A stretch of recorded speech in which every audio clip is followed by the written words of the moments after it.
Hey, welcome to the Trash Picture Show. This is another episode of my Halloween Horrors review, and today I'm going to be looking at my favourite horror movies of all time, starting off with 1973's Don't Look Now. This is an awesome movie.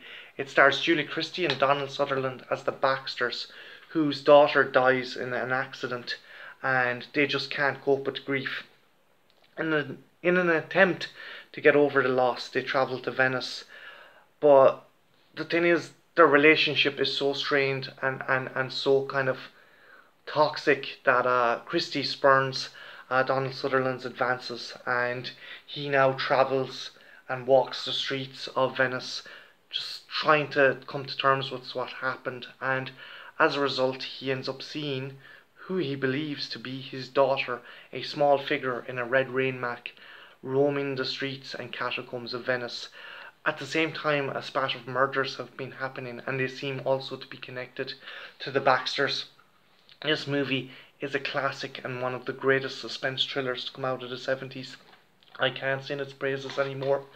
And if you can, definitely this Halloween, check out Don't Look Now. It is awesome, it is amazing, and the ending is quite a fucking nerve jangler. Definitely check it out. Next up, we have the awesome Hitcher. Rutger Hauer plays John Ryder. Now, there was a remake of this by Platinum Dunes, and it was shit. But then again, all the Platinum Dune movies are shit. But the main reason was Sean Bean didn't hold a candle to Rutger Hauer. Rutger Hauer plays John Ryder, this sadistic and menacing hitchhiker who C. Thomas Howell has the misfortune of picking up one stormy night. The great thing about Hauer's character is he just wants to toy and mess with C. Thomas Howell's young driver, and he's you don't know what the fuck is going on in his head. That's the great thing about this villain. You think he just wants to up and straight kill the young man, but other times he saves his life, and it's like a cat. He's like a cat, just messing and playing with its food before it kills it. And this movie actually got in a lot of trouble for reasons which weren't really accountable, because people were complaining. There's a scene where Jennifer Jason Leigh gets torn in half by a truck, and people are like, oh my god, that was so horrible, that was gory. It doesn't show it. It doesn't actually show her being killed by the truck. And the movie is so powerful, so atmospheric, that it makes the audience member think, oh my god, I saw that. I saw her get like torn in half with this truck. And it's just that good. It rakes your nerves up to that level that you start thinking that things are a lot more menacing and horrible than they are. Like the Texas Chainsaw Massacre, it is so well shot, so well edited, and the characters are so compelling that you yourself manifest the terror 3 times as bad as it actually is. And that's why The Hitcher is one of the most awesome horror movies of all time. If you can, definitely check it out. Rutger Hauer is a powerhouse in this movie. Well worth the look. Next up, Mike Takeshi's Audition. This movie is messed up and is one of the best horrors to come out of Japan. This widower, he's convinced by his son to put an ad out to try and find a possible suitor for a wife, and he ends up finding this very quiet, very timid young woman who seems to be the answer to all his prayers, but she harbours a very sinister secret, and it goes off the fucking handle from there, because there's something dark, there's something messed up with her, and this kind of is run home when we go back to her apartment, and apparently she has some poor mutilated man kept in a bag. And the ending is fucked up, and it gives any kind of Eli Roth horror movie a run for its money. If you get a chance, definitely check out Audition. It's probably one of the best horror movies to come out of Japanese cinema. Now, this is awesome. I love 28 Days Later. Danny Boyle's post-apocalyptic movie was one of the movies that kind of spurned the zombie renaissance in the early 2000s, and essentially tells the story of Jim, who was a bicycle courier and was in an accident. He wakes up to find that London has been totally destroyed by a viral outbreak that causes the infected to become infected with pure rage. He teams up with a bunch of other survivors to try and find salvation, but sometimes humans can be just as bad as the zombies. This movie takes a lot of nods from not only George A. Romero, but even Dave the Triffitt's The John Wyndham Story, where Jim wakes up in hospital. And I think a lot of stuff has actually taken from 28 Days Later itself. For example, the Walking Dead comic and TV show, Rick wakes up from a coma, and you could even say Michonne is very like Selena from this movie. And if you haven't seen it and you love zombie movies, 28 Days Later is a must. It is awesome, and I think it is one of Danny Boyle's best movies. So I think this is a good contender for a good Halloween movie. Next up, another zombie flick, the Spanish Wreck. It was remade into Quarantine, but I definitely think Quarantine was very lackluster. Wreck is a lot more atmospheric, it's a lot more gritty, and it kind of does away with all the panache and has it very kind of grounded. You could see these characters existing, while the American remake has very kind of bombastic, over the top characters. Wreck, their characters are very grounded, and it's essentially a story of a TV reporter who's on a kind of night kind of piece. She's filming some firemen on their kind of nightly shift, and they end up getting trapped in a building, a tenement building, with a bunch of infected people. And it is amazing. It is one of the best horror movies to come out in recent years. And again, I don't like found footage movies, but this one is scary as fuck. The last 10-15 minutes are like, they're a heart pounder, and if you're a fan of horror movies, definitely check out Wreck.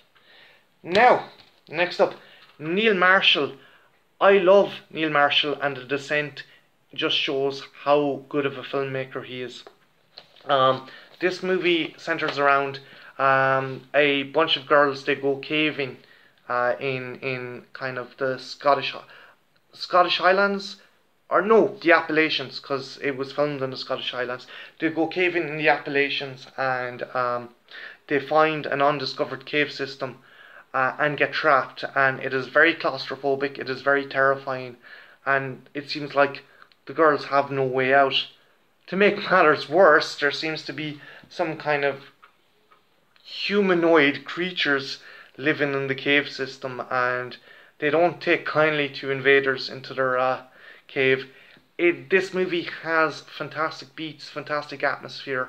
The cast is great. You really feel that you like and can really care for and fear for these women.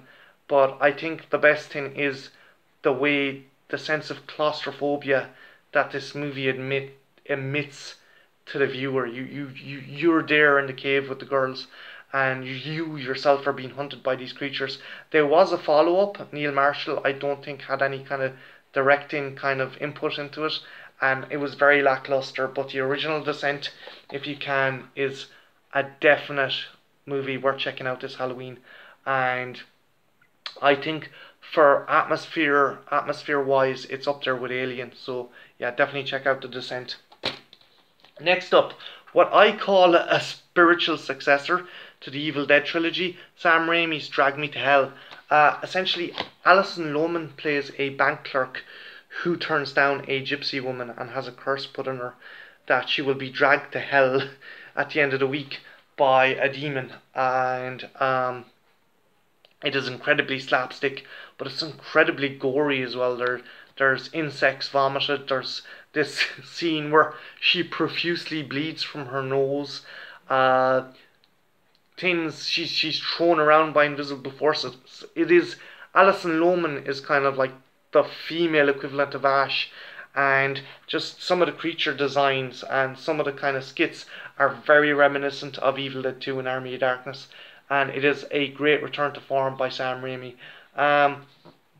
I enjoyed the kind of newer Evil Dead kind of sidequel remake, but for me, I definitely think that Drag Me to Hell is a good contender for being in the kind of Evil Dead unofficial kind of Evil Dead universe. And if you get a chance, definitely check it out. Great fun, great jumps, great scares, and if you're a fan of Evil Dead movies, this is definitely one to check out. And lastly, the awesome Stakeland. This is a cool movie. This was directed by Jim Mickle and tells the story of an apocalyptic event that takes over America, where vampires are basically just like locusts. They're crossing the states, killing everyone. And it's up to Mr. A grizzled vampire hunter played by Nick D'Amici and his ward Martin, whose name is kind of a reference to the George A. Romero vampire movie, to rid the Northwest of vampires. And it's part Western and it's part vampire movie, and it's also part apocalyptic movie. It's really cool. Nick D'Amici is badass as Mr. this kind of Sergio Leone man with no name vampire hunter, and he kind of just has this burning hatred for the vampires. And the prostheses are fantastic. The setting is fantastic. The budget for this was incredibly low, but it looks like a very big budget affair. Not only do they have to contend with vampires, but these kind of right-wing militias who are kind of wiping out who they think are undesirables, and they have to contend with them also. It's an awesome vampire movie. It is essentially a zombie movie with a vampire skin over it, but it's still pretty cool, pretty atmospheric, and it's got a gravitas to it that makes you think, you know what, this is plausible. So if you get a chance, definitely check out Stakeland. So they were all my suggestions of horror movies this Halloween. They were my favorite horror movies, and I think if you are a horror purist, they are well worth a look. And if you have any suggestions for horror movies for me to check out, leave them in the comments below. And yeah, like, subscribe, and have a good one. Take care. Bye now.